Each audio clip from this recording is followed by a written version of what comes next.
The war had ended, but the galaxy was still holding its breath. Wrecked ships drifted like broken bones in the void.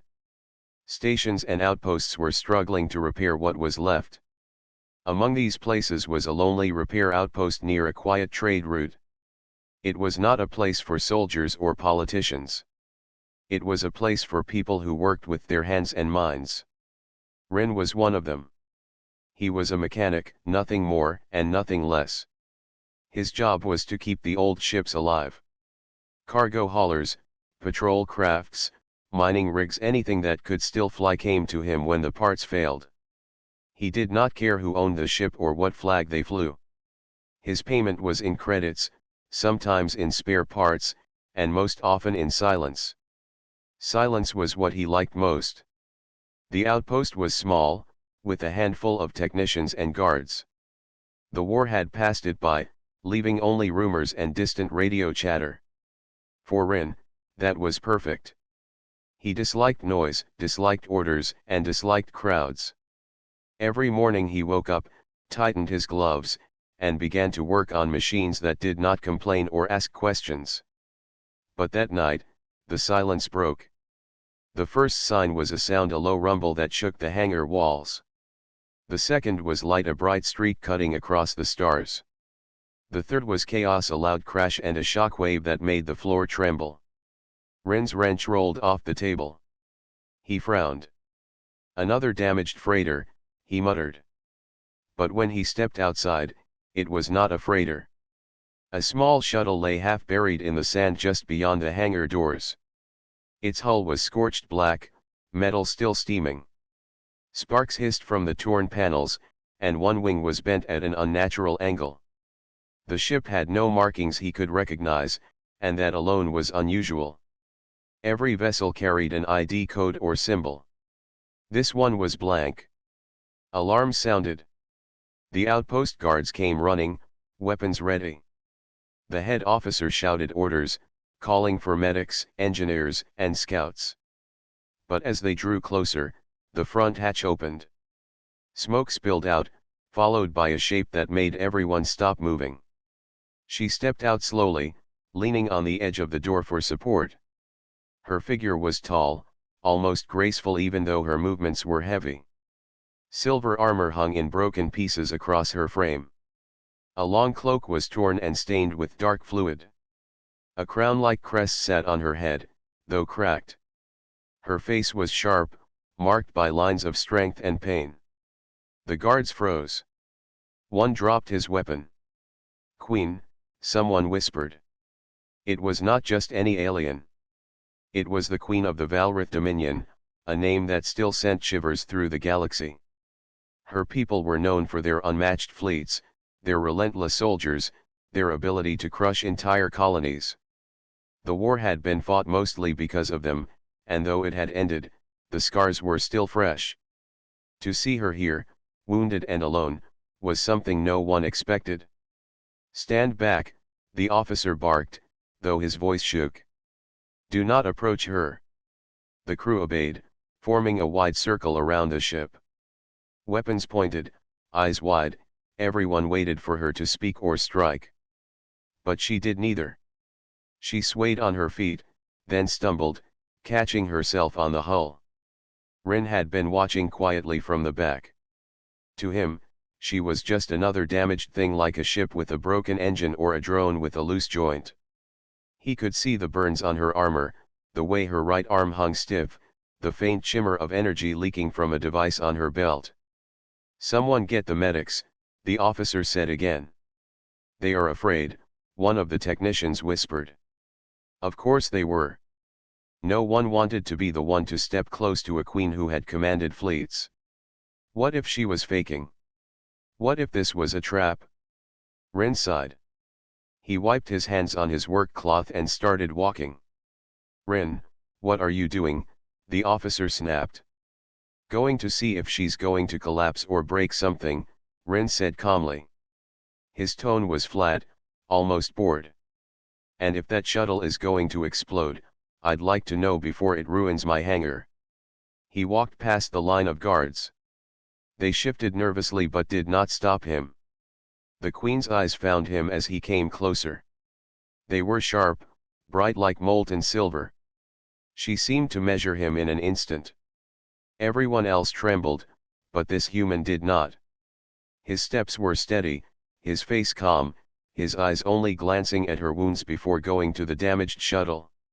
"You should not be near me," she said, her voice low but clear. "You should not crash near my hangar," Ren replied without looking at her. He crouched to inspect the landing struts. One was snapped. "What's wrong with the power core? That hum is unstable." There was a flicker in her expression. Not fear, not anger, surprise. "You speak to me like that? You want me to whisper?" Ren asked, standing again. "I just need quiet to think. Can you stand?" She stared at him for a moment, then gave a short nod. Behind them, the others watched in disbelief. Not only was the human unafraid, but the Queen herself seemed to listen. "Come inside," Ren said. "Medics can look at you if you need it. Or don't. Just stay out of the way while I check the damage." He turned and walked back toward the hangar. After a pause, the Queen followed, her steps slow but steady. Whispers filled the night. Fear mixed with awe. The legend of the Queen was alive and standing in their outpost, and the only one who dared speak to her like a normal person was the mechanic who hated noise. For Ren, it was simple. Broken things needed fixing. Loud voices were distractions. And right now, the Queen was just another problem to solve. The hangar was alive with movement, but the tension was sharp enough to cut. Everyone kept their eyes on the alien Queen as she moved, and no one dared to stand too close. Guards lined the walls with rifles ready. Technicians stood frozen, holding tools they had forgotten to use. Medics waited by the door, uncertain if they should step forward. The entire outpost seemed to hold its breath. Ren, however, did not care about any of it. He walked ahead, his boots echoing lightly against the metal floor. He led the way back toward the main hangar doors without looking over his shoulder. He did not move slower because of the Queen behind him. He did not act as though he was escorting one of the most feared rulers in known space. To him, this was just another long night ruined by noise. When the Queen stepped inside the hangar, every sound seemed to stop. Even the usual hum of machinery felt quiet. Her presence filled the space. She was tall, almost regal even when wounded. The broken pieces of her silver armor caught the light, glinting with an edge of something dangerous. Her face was calm, but there was power in her posture. Everyone could feel it, like static before a storm. The officer of the outpost, a man named Varn, stepped forward. He kept his weapon down but his hand trembled slightly. "Your Majesty," he said carefully, "you are injured. Do you require medical attention?" The Queen did not answer at first. Her silver eyes swept across the room, taking in every detail.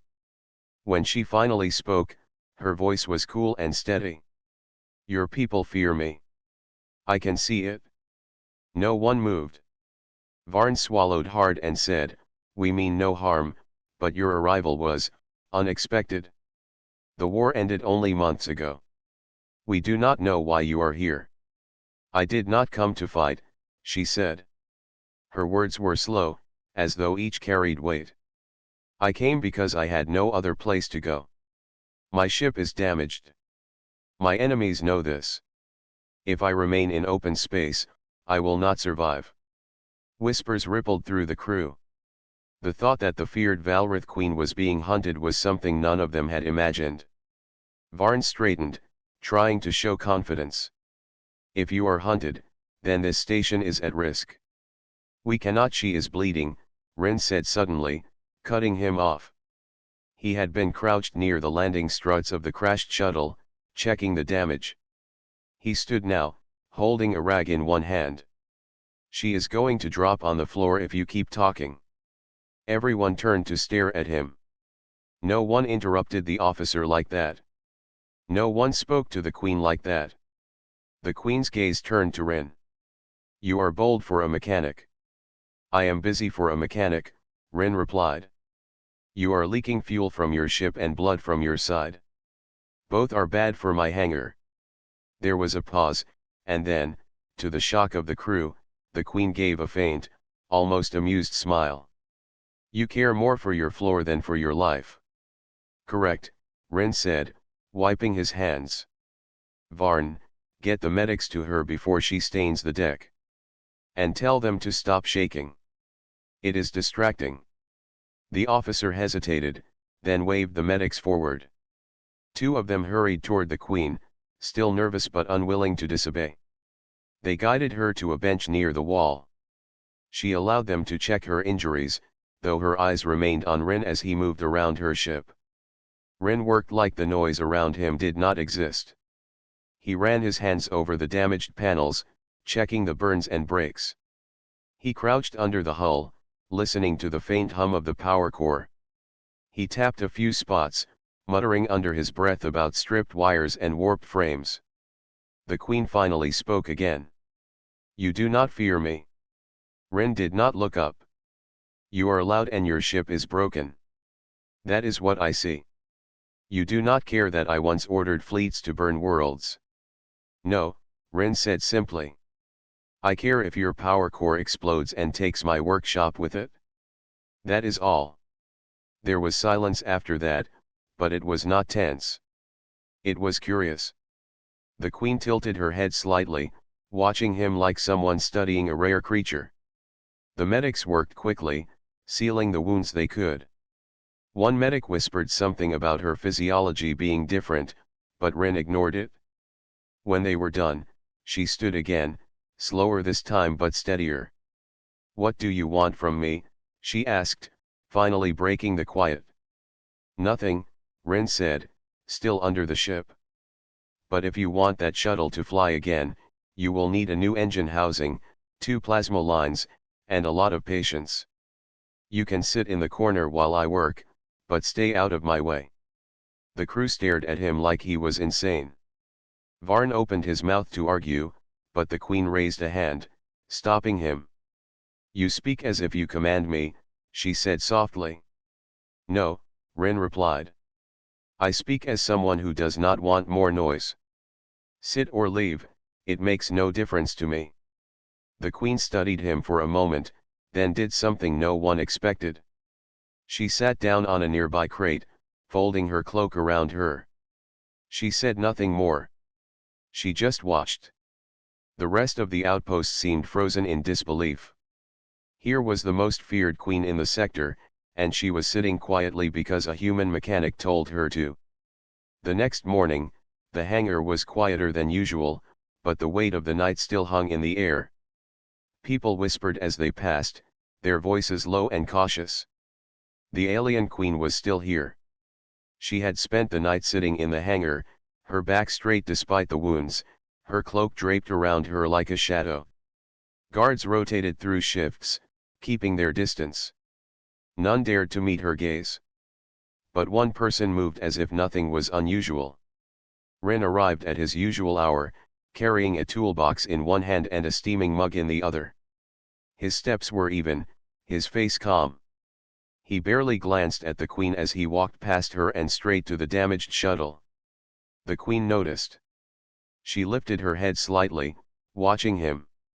Most would tremble under her stare, but this human did not. "You return without fear," she said, her voice carrying across the hangar. Rin set the mug down on a workbench and opened the toolbox. "Fear wastes time," he said.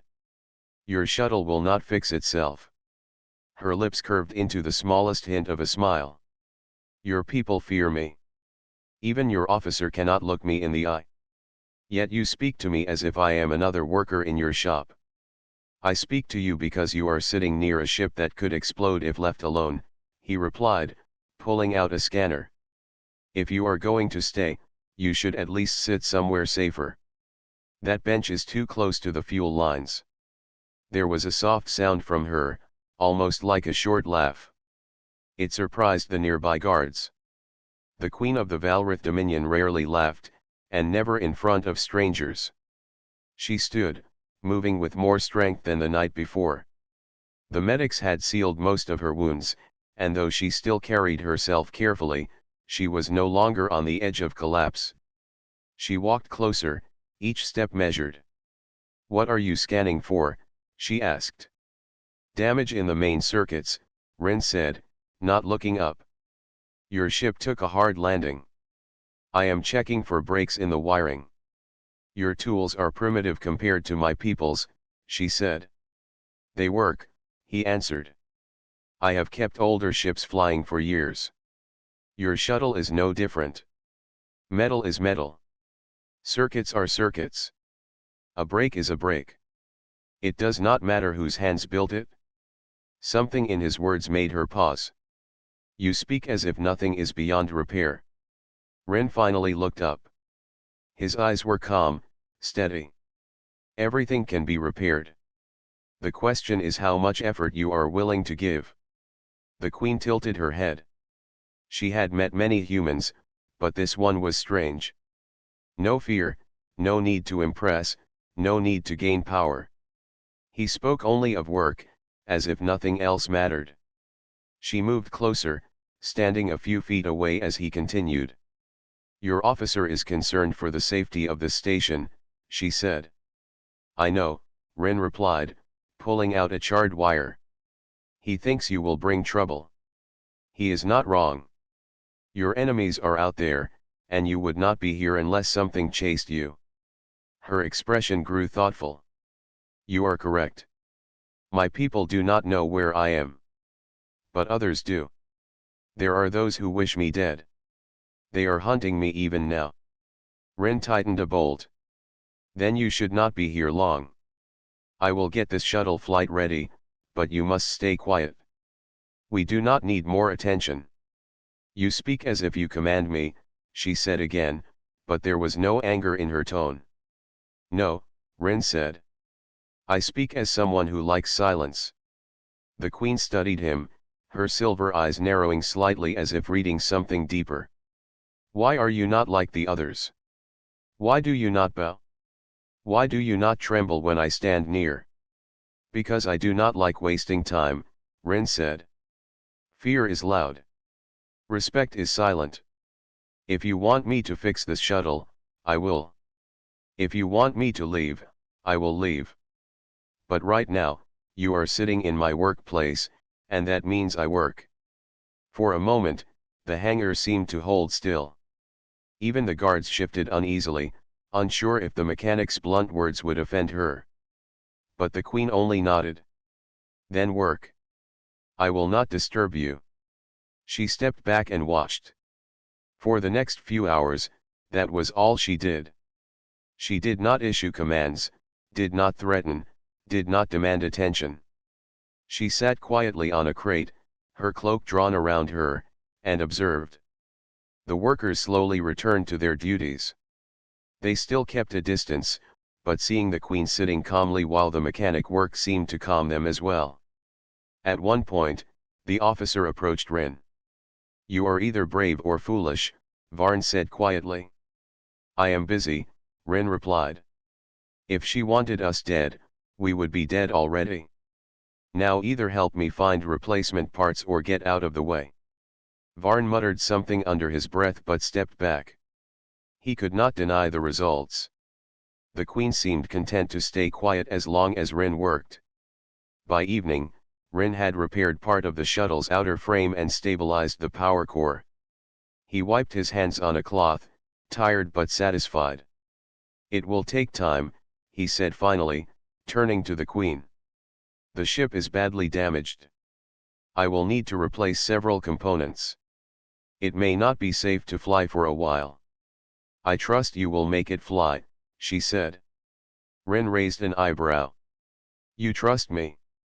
You are the only one here who speaks the truth," she said. "Everyone else fears me. Fear twists words. But you only care for the work." He shrugged. "Then let us keep it that way. You sit. I work. No questions, no speeches." The days that followed were unlike anything the outpost had seen before. The alien queen remained in the hangar, always calm, always silent, watching the human mechanic work. She moved little, speaking only when necessary, and even then her voice was steady and quiet. The crew grew used to her presence, though they never stopped keeping their distance. Fear still lingered like a shadow, but curiosity began to mix with it. Ren ignored it all. He arrived each morning with his tools and his mug of steaming drink, set everything in its usual place, and started working on the damaged shuttle. He worked with focus, speaking rarely, except when giving short instructions to the assistants who brought him parts. He never raised his voice. He never bowed his head. The Queen watched this routine closely. She noticed his discipline, the way his hands moved with purpose. Each part he touched seemed to obey. She had seen human engineers before, but none like him. Most men and women spoke too much, asked too many questions, or stared at her in fear. Ren spoke little and stared only at the machines. On the fourth day, as Ren was removing a section of burnt plating, the Queen stood and approached. Her injuries had healed enough that she moved without pain, her silver eyes clear again. She stopped near him and looked at the opened hull of the shuttle. "You are not just repairing my shuttle," she said. Ren glanced at her briefly, then returned to his work. "You noticed that? You are improving it," she said. "Your adjustments to the power relays, the fuel flow, the circuit paths. You are changing them. Why?" "Because whoever built this ship used designs that waste energy," he replied. "Your power core is advanced, but some parts are too fragile. If you were hit again, they would fail. I am making sure that does not happen." "You know my technology?" she asked, sounding curious for the first time. "I know machines," Ren said simply. "Does not matter who built them. If it runs, I can fix it. If it is broken, I can make it better." She studied him for a moment. "Most humans would sell this knowledge. My shuttle holds designs that many would pay to see. Yet you work as if it is nothing more than a broken engine." "I do not care about your secrets," he said. "I care about the sound your ship makes when the circuits hum wrong. It keeps me from having silence." The Queen tilted her head, and for a brief moment her expression softened. She almost seemed amused. "Your mind is different," she said. Ren shrugged. "Machines are honest. People are noisy. That is all." He returned to work, sliding deeper into the hull. But as he worked, the Queen's voice came again, quieter this time. "My enemies know I am here," she said. "It will not be long before they find this outpost." Ren stopped for a moment, looking at her over his shoulder. "Enemies?" "Yes," she said. "The war ended, but peace is fragile. There are factions that want me dead. They know I was injured. They know I travel alone. My shuttle carried something they wanted, something important. When it crashed, I lost more than speed. I lost safety." Ren stood and wiped his hands on his cloth. His expression did not change. "So they might come here." "They will," she said. "It is only a matter of time." Ren looked at the shuttle, then at the hangar doors. "Then I need to finish this faster. When they come, you will want this ship ready to leave." "You do not ask what I carry," she said, watching him carefully. "I do not need to know," Ren replied. "Secrets are loud.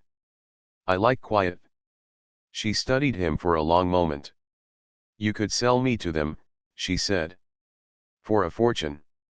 "I could," Ren said, picking up his tools again. "But I would have to talk to them, and that is too much noise." The Queen let out a sound that might have been laughter, soft and short. The guards nearby shifted uneasily, unsure if that was a good sign or a bad one. As the day passed, Ren continued to work while the Queen observed. Sometimes she would ask questions about the tools he used, and he would answer briefly. Sometimes she would remain silent, studying the patterns of his repairs. At one point, she said, "You are not afraid of death." "I am busy," he replied. By evening, the shuttle looked different. The hull was straighter, the burns cleaned away, and new plating shone against the older parts. Ren stood back and studied it, arms crossed. "It will fly soon," he said. "But there is something wrong inside. Something heavier than just damage. Your systems are locked down. Some of your controls are sealed." The Queen stepped forward. "Yes. There is a reason for that." Ren waited, silent. "I carry an artifact," she said finally. "Something of great value to my people. It must not fall into enemy hands. Without it, the fragile treaty holding this galaxy together will break. My ship is not just transport. It is a vault." Ren nodded once. "Then I will make sure the vault opens only for you." "You trust me with this knowledge?" she asked. "No," he said. "I trust the work. Machines do not lie. If you want it safe, I will keep it that way. But we need speed. If your enemies are coming, I want to be finished before they arrive." The Queen's gaze softened again. "You are strange, mechanic." Ren tightened one last bolt. "Good. Strange keeps things interesting." That night, the hangar lights dimmed as the crew locked up, but inside, the work continued. Ren was a shadow among shadows, moving with his tools while the Queen sat nearby, silent and thoughtful. The sound of turning bolts and humming circuits filled the air, steady and sure. Neither of them said much more, but an unspoken bond was forming. She needed safety. He needed silence. In that hangar, they found both. The calm did not last long. 4 days the Queen stayed in the hangar, and Ren kept repairing the shuttle. The crew still watched with uneasy eyes, but they had started to believe that perhaps the danger would pass. The Queen said little, the mechanic said even less, and each day the shuttle began to look more whole. But danger travels fast when power is involved. It started as a faint signal on the outpost scanners.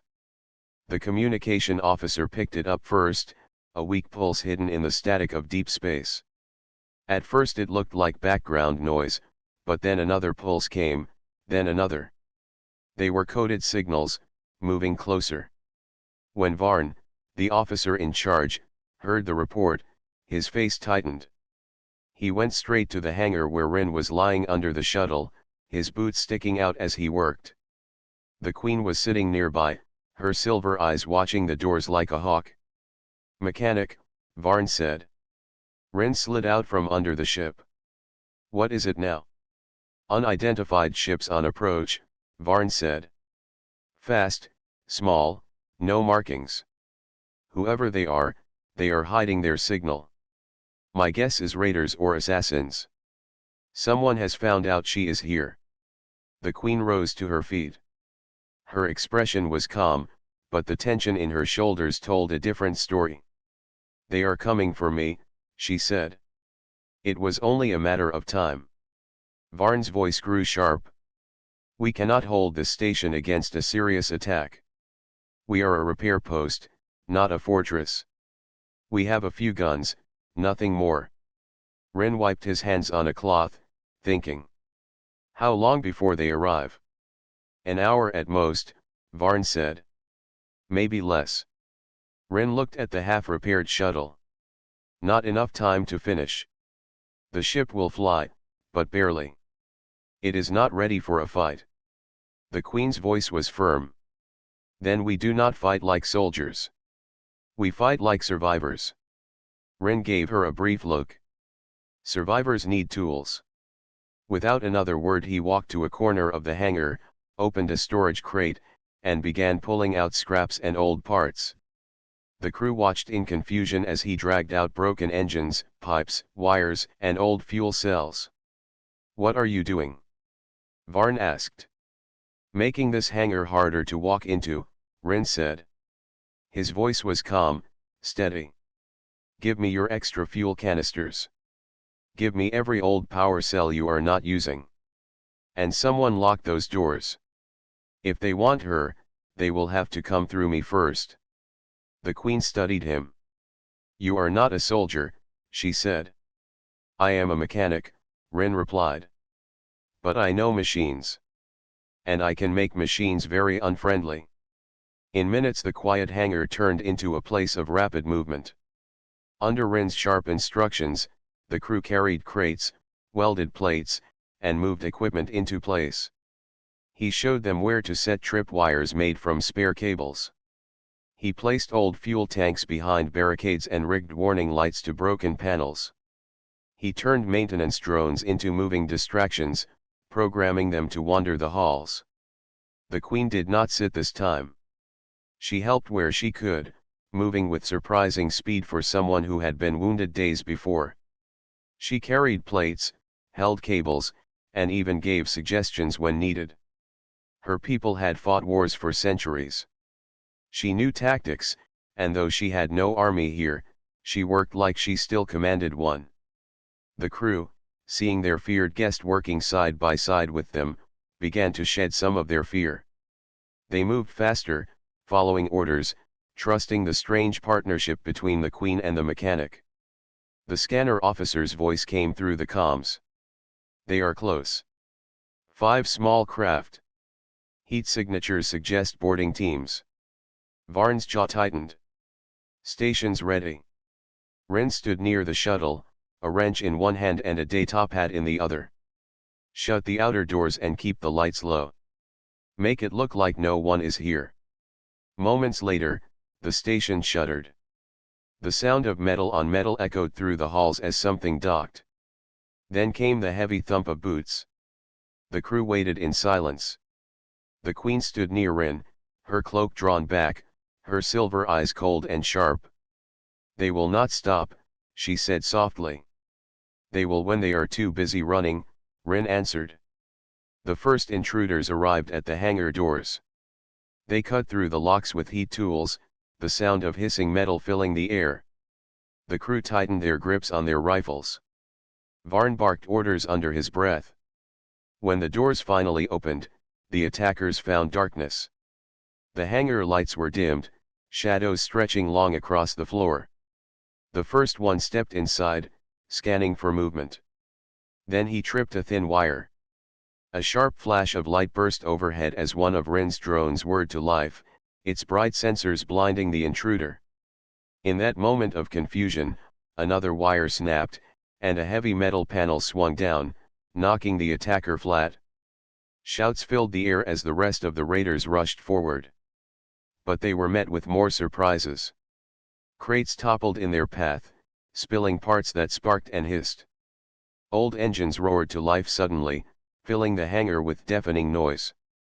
Steam burst from hidden vents, turning the air white. The raiders fired blindly, but every shot seemed to hit metal instead of flesh. Rin's traps turned the hangar into a maze of confusion. Drones zipped across the ceiling, casting moving shadows. Sparks flew from panels as hidden charges went off, more startling than deadly. Behind the chaos, Rin moved with calm focus. He sealed the shuttle doors, checked the power lines, and kept an eye on the queen. They are distracted, he said. But this will not last. The queen nodded, stepping to his side. Her injuries had not stopped her from drawing a sleek blade from her belt. Then we finish this before they adapt. The noise outside grew louder. The raiders were regrouping. They would push harder. Rin took a breath, calm as always. Then we make more noise than they can handle. The hangar was quiet for only a moment after the first traps went off. The air was filled with steam and the smell of hot metal. The crew stood ready with their tools and light weapons, but all eyes were on the big doors. They knew the attackers were not done. The sound of boots came again. This time the raiders moved slower, more careful. They had learned from the first surprise. Rin crouched behind a crate near the shuttle, his hands busy with a small device. It looked like a flat box with wires running out of it. The queen stood tall beside him, one hand resting on a smooth blade that seemed to hum faintly. Her silver eyes scanned every corner. She moved like a hunter, calm and sharp. Varn spoke into the comm from his position above the hangar. 5 left. They split into 2 teams. They are searching the halls. 2 are coming toward you from the east corridor. 3 are cutting through the west door. Ren looked up. Keep the east corridor sealed. If they push through, I will handle the west door. The queen tilted her head. You talk as if you have fought before. Machines do not fight, but they break things the same way, Ren said without looking up. The west door opened with a loud screech. Sparks flew as a heavy torch cut through the last lock. 3 raiders stepped inside, their weapons raised.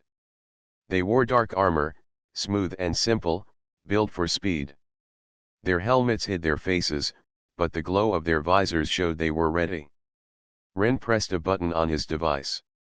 At once, 2 old engine fans roared to life, throwing a blast of air mixed with smoke straight into the raiders. They raised their arms to block, and in that second the queen moved. She did not charge straight. She moved along the edge of the hangar, fast and quiet. The smoke covered her steps. When the first raider tried to aim, a long piece of pipe dropped from above, striking his shoulder. The force spun him sideways, his shot going wild. Good timing, Ren muttered as he shifted the power to another panel. The floor lights flickered and a section of the hangar came alive with sudden brightness, forcing the raiders' visors to adjust. The queen took the chance.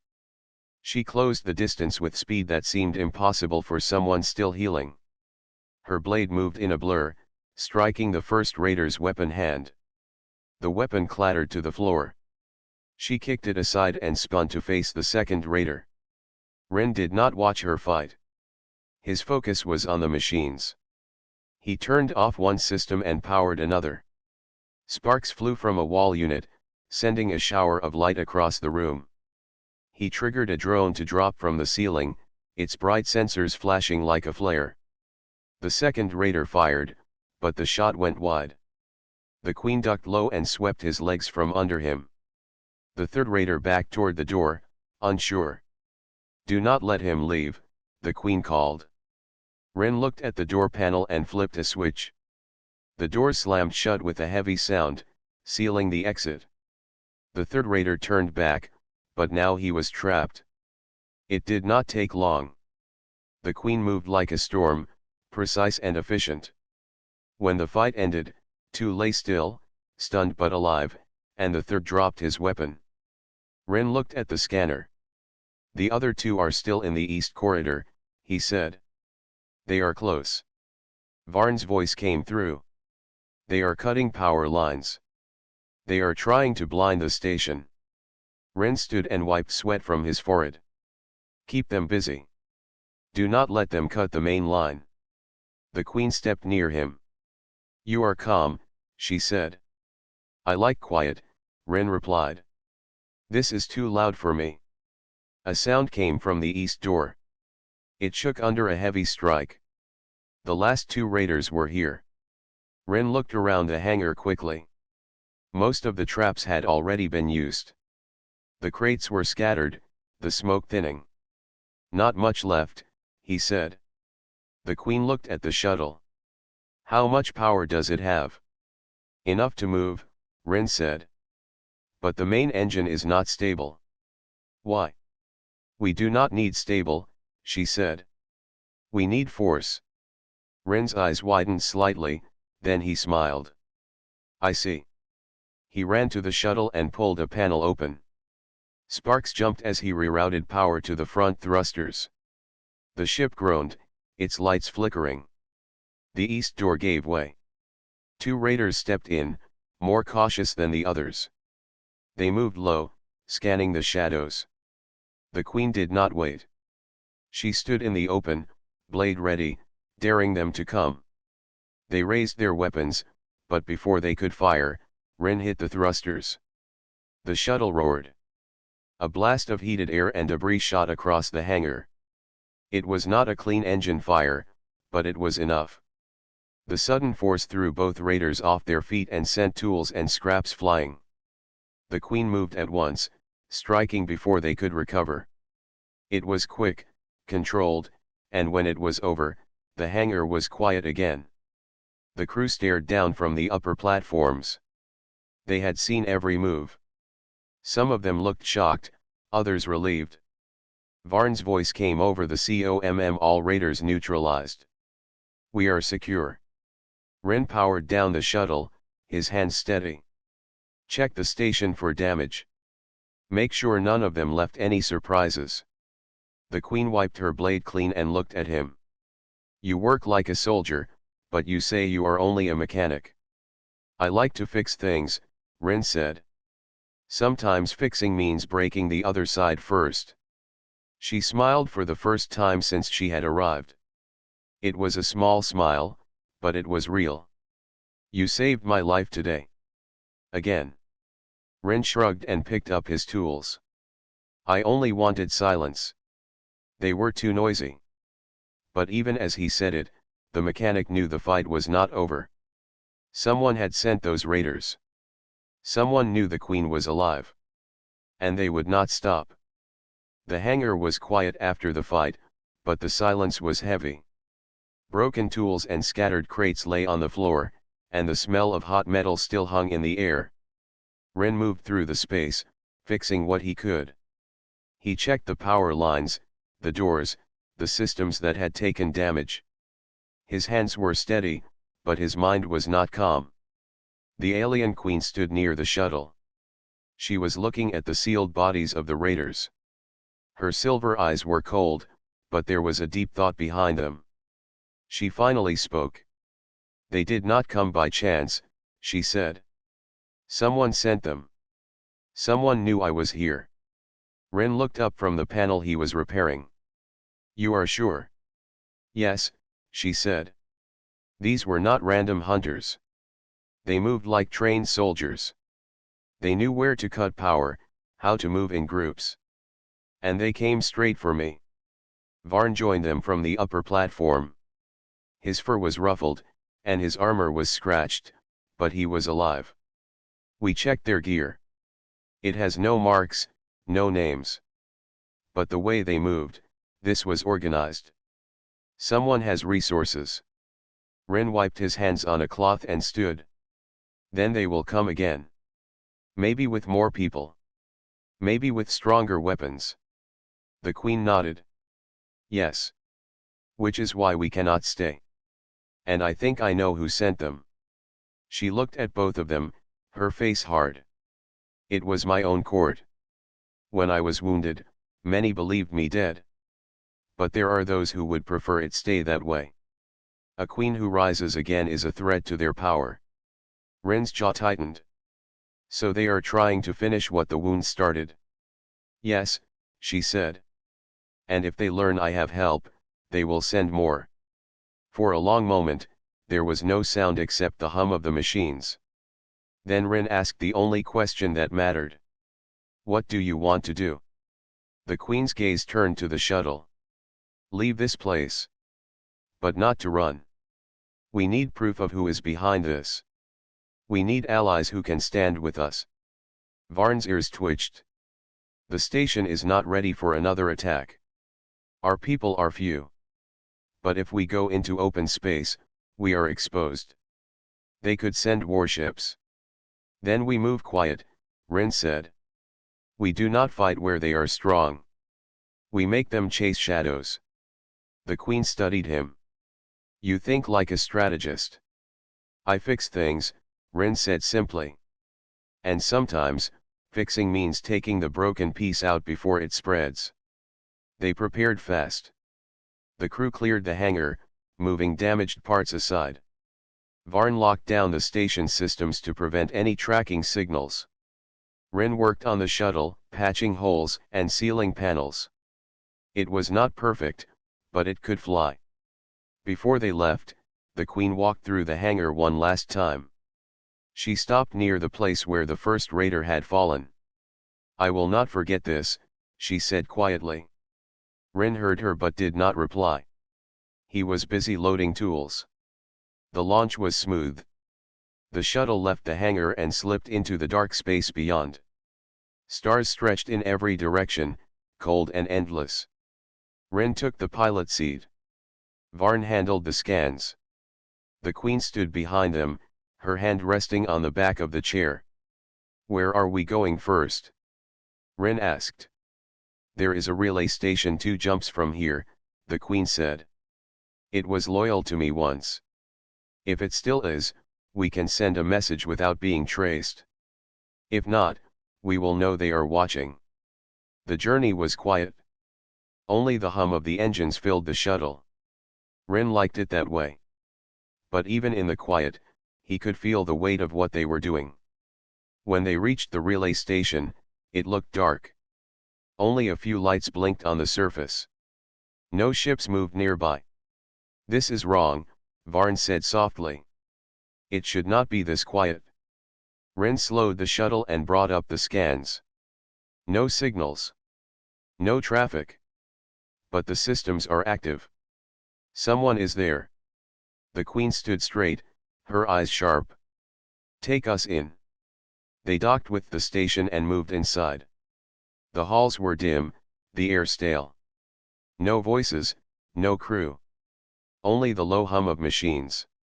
They found the main relay room quickly. The screens were active, but most showed only static. Ren moved to the controls and began typing. "Someone wiped most of the logs," he said. "But there is a signal here. A message waiting to send." The Queen stepped closer. "Play it." The screen came alive with a simple crest. It was one Ren did not know, but the Queen did. Her face hardened at once. "It is the mark of Lord Carven," she said. "One of my council. He was always hungry for power. He is behind this." The message was short, but clear. It gave orders to hunt and kill the Queen if she was found alive. It promised reward and power to those who succeeded. Varn growled low. "So it is true. Your own people move against you." Ren saved the message and shut down the relay. "Now you have proof." "But proof means nothing if you cannot reach someone who will listen." The Queen turned to him. "There are still loyal houses. They will listen. But we must move fast." They returned to the shuttle. The station lights flickered as they left, almost as if the place was letting out a last breath. When they were back in space, the Queen looked at Ren. "You have done much for me, human. More than anyone else." Ren shook his head. "I did not do it for you. I just wanted peace on my station. But it seems silence is not easy to keep." She smiled slightly. "Stay with me. Help me end this. If we succeed, you will have all the silence you want." Ren did not answer right away. He looked at the stars. Then he nodded once. "All right. But remember, I am only a mechanic." The Queen's silver eyes shone. "Then let the galaxy see what a mechanic can do." The shuttle turned, its engines burning bright against the dark. Ahead lay danger and betrayal, but also the chance to change everything. And in the small, steady hands of a human mechanic and a wounded Queen, the fight was only beginning.